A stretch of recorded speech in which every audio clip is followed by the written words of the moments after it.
another beautiful day and another beautiful journey. आज का सफ़र शुरू हो चुका है ठंडे गरम कपड़ों के साथ, क्योंकि हम पहुंच गए हैं चंडीगढ़। और चंडीगढ़ जब पहुंचते हैं तो आगे तो जाना बनता है पहाड़ों में। तो हम निकल गए हैं अपने पहाड़ों के सफ़र पर। See you there. निकल गए रूपनगर के लिए, जिसे पहले रोपड़ के नाम से जाना जाता था। और ये टाउन जो है ये एक्चुअल में सीट है well developed Indus valley civilization का। At the Archaeological Museum at Ropar. It's such a beautiful museum जो कि एक्चुअली इतना इंटरेस्टिंग है। हम लोगों ने बुक्स में सबने हड़प्पन कल्चर के बारे में, इंडस वैली सिविलाइजेशन के बारे में पढ़ा, और यहाँ पे आके उनके जो एक्चुअल में उनकी करेंसी और वो सब चीज़ें यहाँ पे डिस्प्ले की गई हैं जो कि उनको एक्चुअल में मिली हैं फ्रॉम दी प्लेस जब उन्होंने वहाँ पे डग किया था। तो वहाँ पे जितने भी रूइंस अवेलेबल हैं और उसके अलावा जो भी वो लोग चीज़ें यूज़ करते थे, पॉटरी से लेके उनकी करेंसी, उनके वेपन्स और यूटेंसिल्स, वो सब इस म्यूज़ियम में रखे गए हैं। तो ये खुद में बहुत अच्छा एक्सपीरियंस था, और specially I am feeling very happy because Zayan could see it. मैंने अपने बचपन में देखा था and I am very happy that I am able to make Zayan see all this. Actual में मुझे लगता है कि इतिहास को जीवित रखने का जो नाम है वो ही संग्रहालय है।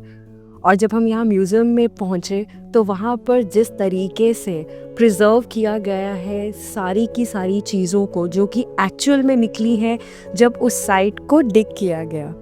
Rupnagar was first excavated by Y D. Sharma during 1953-54, और उन्होंने ही एक्चुअल में लाइट में लाया कि यहाँ पर 6 फोल्ड सीक्वेंस में आर्कियोलॉजिकल कल्चर है जो कि हड़प्पन से लेकर मिडीवल टाइम्स तक है। और यहाँ पर म्यूज़ियम में उससे रिलेटेड सब चीज़ें जैसे कि उनकी करेंसी और वो सब कुछ वहाँ पे इतने अच्छे से दिखाया गया है। The ancient site at Ropar lies at the left bank of the Satluj River. The area of the mound is about 15 acres with a height of about 15.24 meters. The site was excavated from 1952 to 1955 by the Archaeological Survey of India, which revealed a 6-fold cultural sequence starting from the Harappan culture to the medieval period. This was also the first site of the Harappan culture to be excavated after independence. This site was further excavated by the ASI in 2011 to 2012. Indus valley civilization है जो वो extend होती थी north east Afghanistan से, जो कि आगे पाकिस्तान तक था, और पाकिस्तान से फर्दर एक्सटेंड होती थी नॉर्थ वेस्ट इंडिया तक के लिए।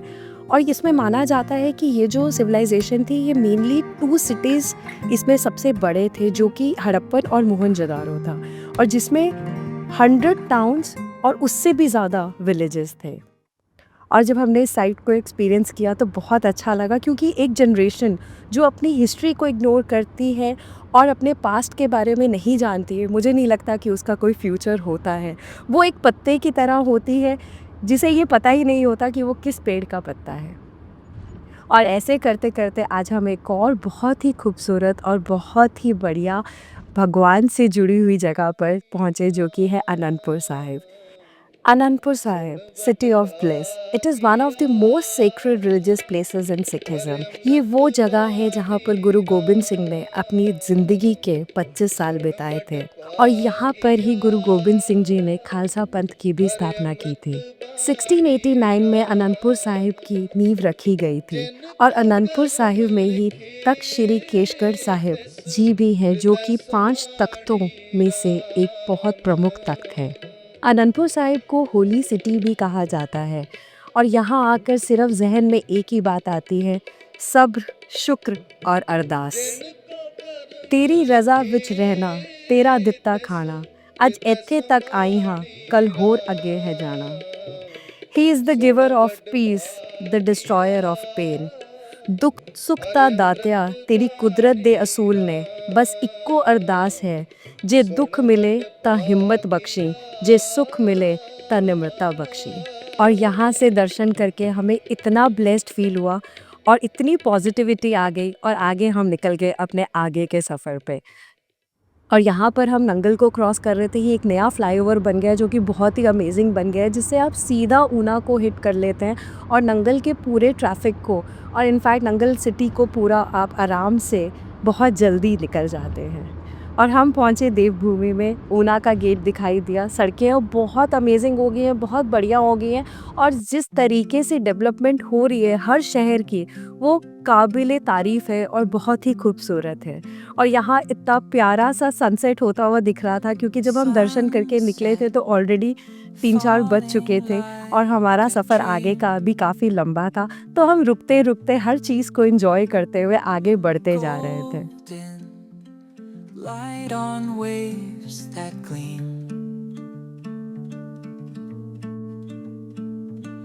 footprints fade in sand so pure. मांगने पर तो यहाँ पूरी हर मन्नत होती है, माँ के पैरों में ही तो वो जन्नत होती है।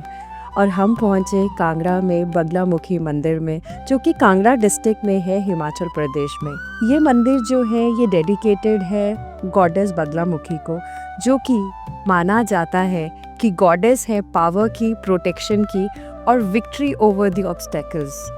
और हम जैसे ही वहाँ पर पहुँचे तो शाम का समय था और वो टाइम था आरती का, क्योंकि यहाँ पर जो मॉर्निंग आरती है वो सुबह 6 बजे होती है और शाम की जो आरती है वो 7 बजे के करीब होती है। और दर्शन जो है वो सुबह 6:30 बजे से लेके शाम के 10:30 बजे तक आप आराम से कर सकते हैं। यहाँ माना जाता है कि माँ के पास आने पर सभी मनोकामनाएं पूरी हो जाती हैं और हम खुद को खूब ब्लेस्ड मानते हैं कि हम यहाँ पर आ पाए और माँ के दर्शन कर पाए और माँ की ब्लेसिंग्स ले पाए। हिंदू पुराणों के अनुसार हनुमान जी की मार्गदर्शन पर राम भगवान ने भी रावण पर विजय प्राप्त करने के लिए माता बगलामुखी की ही पूजा की थी।